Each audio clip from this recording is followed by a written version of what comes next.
Yo, what's up with it, YouTube, man? It's your boy Miko, and we back with another video, man. Look, bruh. We about to see what's up with this video. I just seen it. I thought it was interesting, so I said, why not? You feel what I'm saying? I need y'all to do me a big favor, bruh. I need y'all to follow my Instagram. You feel me? You guys know how I do it. It's on the screen. You feel what I'm saying? Make sure to follow that. Road to 10K followers. You feel what I'm saying? And yeah, man, that's what I need y'all to do, man. So we can keep pushing our content out there. We just need as much people as we need to get this content out, man. You feel me? Hey, man, without further ado, let's go ahead and jump right into the video, bro. Sometimes the truth is stranger than fiction. And today we're going to look at 3 stories that demonstrate that. But before we get into those stories, if you're a fan of the strange, dark, and mysterious delivered in story format, then you've come to the right place because that's all we do and we upload once a week. So if that's of interest to you, please invite the like button to go on an all expenses paid trip to Venice, Italy, and the second you're both in a gondola, push them into the canal.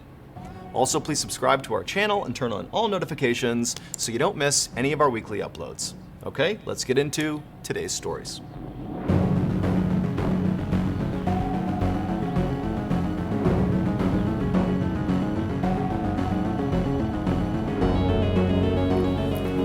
Let's get it. Let's go. On April 16th, 2024, a 42-year-old woman named Erica Nunes and her 68-year-old uncle named Paulo Braga arrived at a bank in the Brazilian city of Rio de Janeiro in a cab.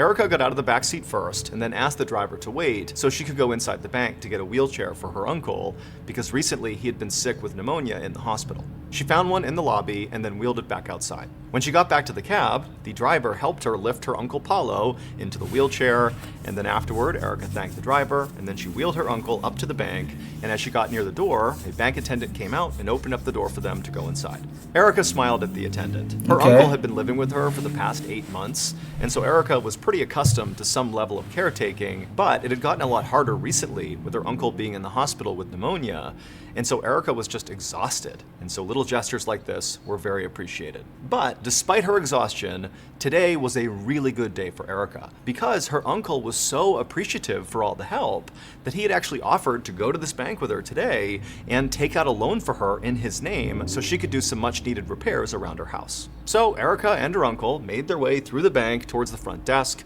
and then told the attendant that they needed to see a loan officer. She explained that they had already called ahead and her uncle had been approved for a loan. He was just here now to sign the paperwork. The attendant nodded and then typed a few things on their computer and then came out from behind the desk and led Erica and her uncle to a desk in back to wait for the loan officer. A minute later, when Erica saw the loan officer approaching the desk, she stood up and smiled and was about to say hello, but the loan officer did not smile back. Instead, she just glared at Erica and her uncle in a way that made Erica feel very uncomfortable.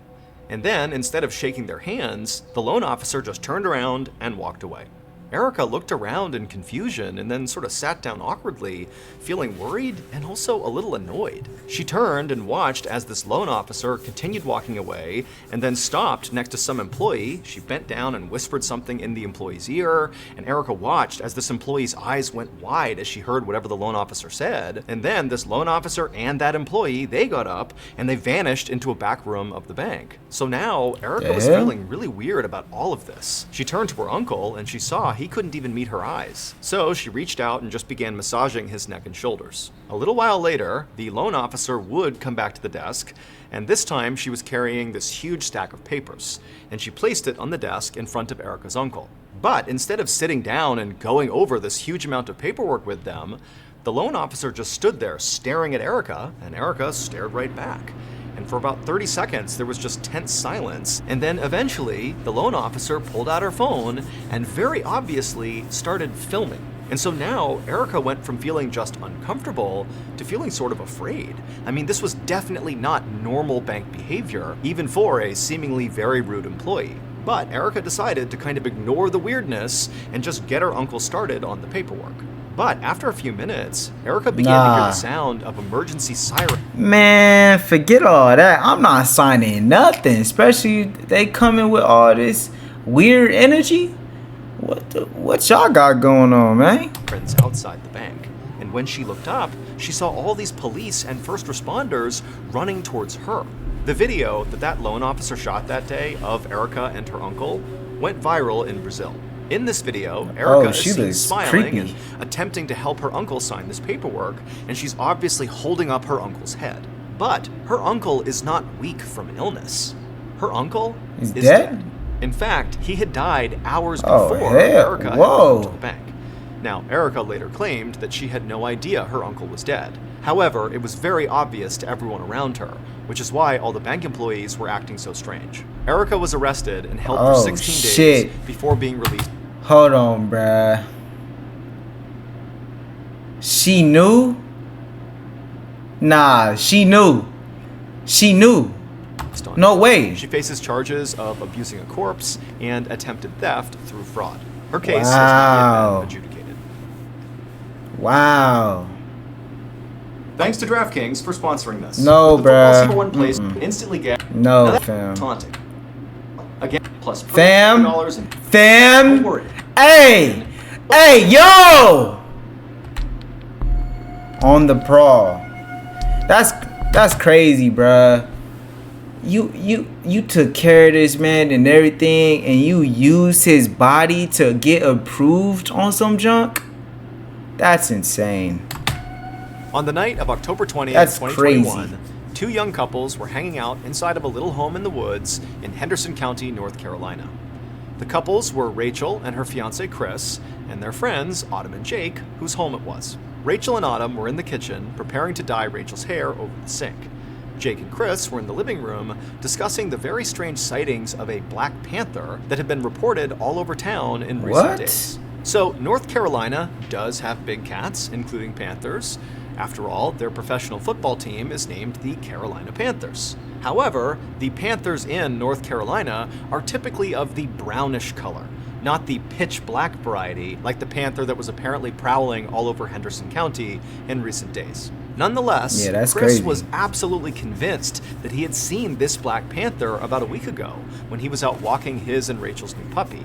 He swore the panther had been following him in the tree line around his property, and he had been afraid it was thinking about attacking his dog. Ever since, he told Jake he'd been nervous walking around his property outside, and so he'd begun to carry a gun for protection. Jake was in the middle of telling Chris that he too was now carrying a gun around for the same reason when they were interrupted by Rachel calling for Chris from the kitchen. Jake and Chris got up off the couch and walked into the kitchen, where Rachel told them that she'd been trying to show Autumn a YouTube video about how to dye hair at home when her phone had died. And so she asked Chris if he wouldn't mind going back to their apartment and getting her a phone charger. Now, obviously, Chris was not thrilled about going into the woods at night, with this panther roaming around. But he loved his fiancée and would do anything for her, and he had his gun, so he said he would go. And as Chris headed to the door to leave, wait, Jake what? Said, what? Now, obviously, Chris, a YouTube video, interrupted by Rachel calling for Chris from the kitchen. Jake and Chris got up off the couch and walked into the kitchen, where Rachel told them that she'd been trying to show Autumn a YouTube video about how to dye hair at home when her phone had died. And so she asked Chris if he wouldn't mind going back to their apartment and getting her a phone charger. Now, obviously, Chris was not thrilled about going into the woods at night. Man. But he loved his fiancée and would do anything for her, and he had his gun, so he said he would go. And as Chris headed to the door to leave, Jake said, "Hold on a minute." He grabbed his flashlight and grabbed his gun and told Chris he would tag along and watch his buddies back. The two guys said they'd be back in a minute, and then they walked out. Real nigga activity. A light wind rustled the leaves of the trees as Jake and Chris set out on the little path that connected their two homes. They both stayed absolutely quiet as they walked, because they wanted to make sure they could hear any indication of this panther being nearby. But all they could hear was the wind, some crickets, and an owl hooting in the distance. But about halfway down the path, Chris suddenly heard something coming from the woods and instinctively shot out his hand to stop Jake in his tracks.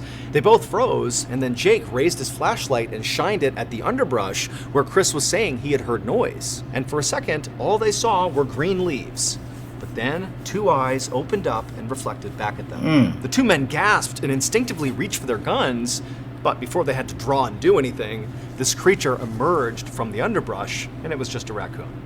Chris and Jake laughed in relief, and then continued walking down the path to Chris's house. They went inside, got Rachel's charger, and then they left and stepped back into the woods. But now, as Chris and Jake walked along this dark path, Man. something just felt different. The crickets seemed to have gotten quieter and the wind had picked up. The owl that had been hooting before must have flown away because it was now felt the energy. quiet, except for the sound of their footsteps and the wind in the trees. They were about 40 feet away from Jake's house when they suddenly heard a twig snap to their left.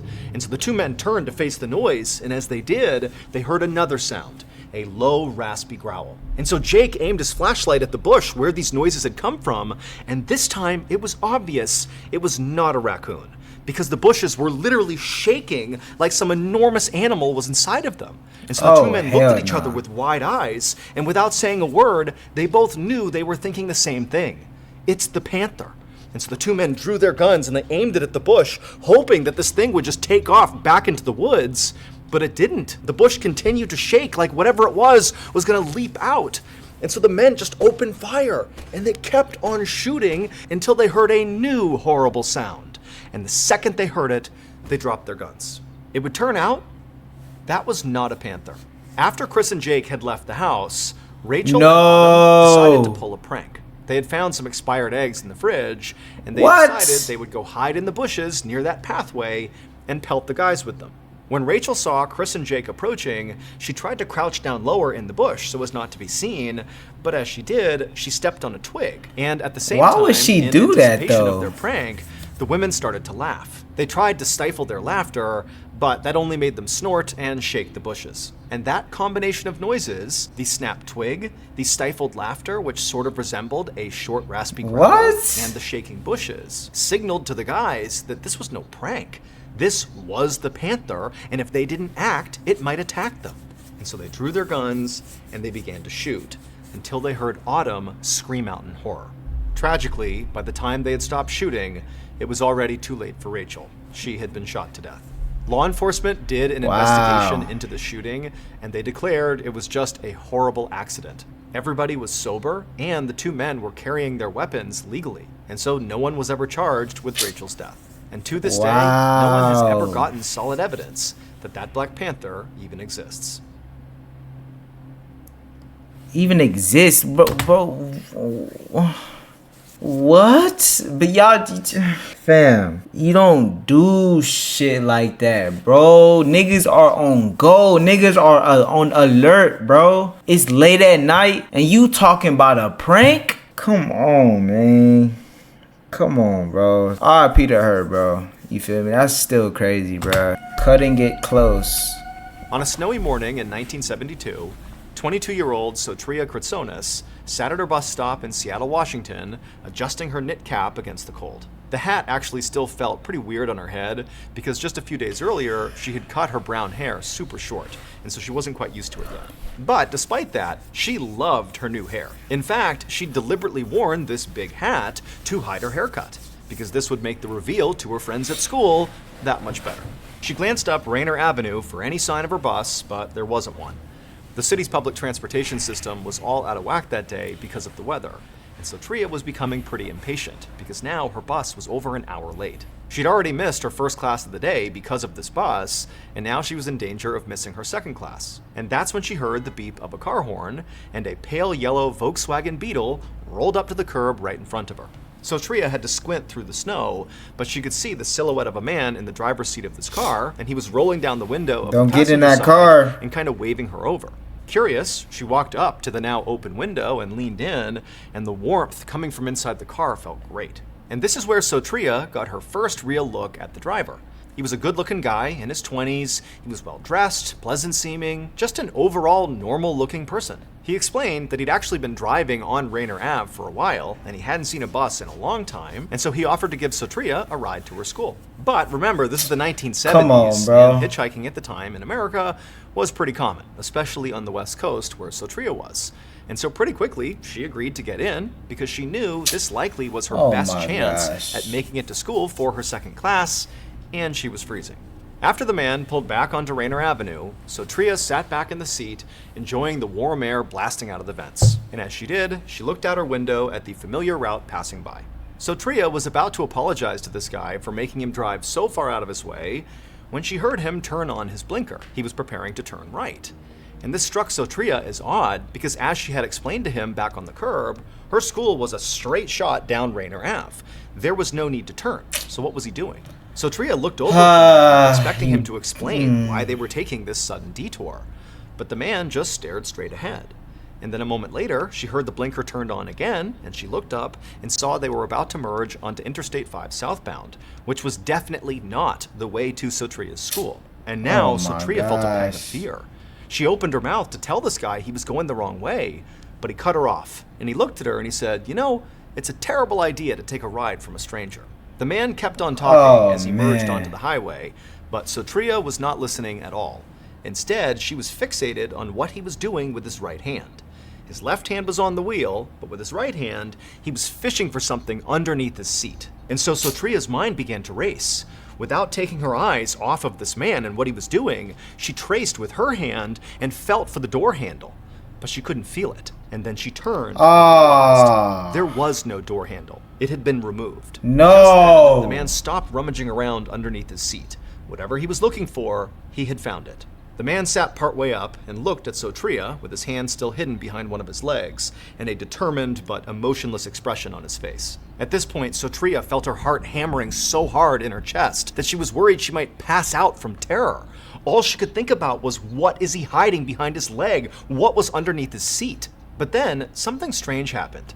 The man's face changed from determined and almost cruel to confused. Sotria watched as his eyes darted up to the top of her head. The man told Sotria to take off her hat, and with trembling hands, she did as she was instructed, although she had no idea why he was asking. And when the hat was off her head, the man looked shocked, and he dropped whatever it was he had found back under his seat, and Sotria heard it land with a heavy metallic thud, but she couldn't see it. There was a long, tense silence, and then when the man finally spoke, he just said, "Why did you cut your hair?" The man immediately got off the highway and drove fast to Sotria's school. When they got there, he opened up the door for her and told Sotria to get out and said she was lucky. Then he drove away. What? Sotria didn't report this encounter to police. She was kind of embarrassed that she had gotten into a stranger's car in the first place, and after all, the guy— Then why'd you do it? Creepy hadn't hurt her at all, and so she basically just tried to forget about it. But a few years later, in 1975, Sotria was watching TV when she saw a familiar face come onto the screen. It was the man who had given her a ride, being led into a courtroom in handcuffs. Sotria dropped everything and turned up the volume, and what she heard made her numb with horror. Because the newscaster was saying that this man who had given her a ride was a suspected serial killer accused of murdering dozens of young women who he would lure into his pale yellow Volkswagen Beetle and then bludgeon them to death with a crowbar or tire iron. And he had a very specific type when it came to identifying his victims. They were young women who all had long brown hair. And this man's name was Ted Bundy. Ted Bundy. Me and the whole team at Ballin Studios have created a special thank you to all you. Hey man, I'm not gonna lie, that was actually crazy, bro. Like, it's all about choices, man. Choices, bro. Choices, man. You feel me? But look, at least she was able to come out alive, man. Oh man, that's so crazy, bro. You feel me? But look, if y'all haven't watched this video right here, make sure to click this video right here. You feel what I'm saying? I mean this video right here. You feel what I'm saying? Yeah, man. That was cool. You feel what I'm saying? W video. Crazy stories. You feel what I'm saying? If y'all would like for me to do more reaction videos like this, drop a like down below. But without further ado, man, make sure you hit that subscribe button. I'm out, man.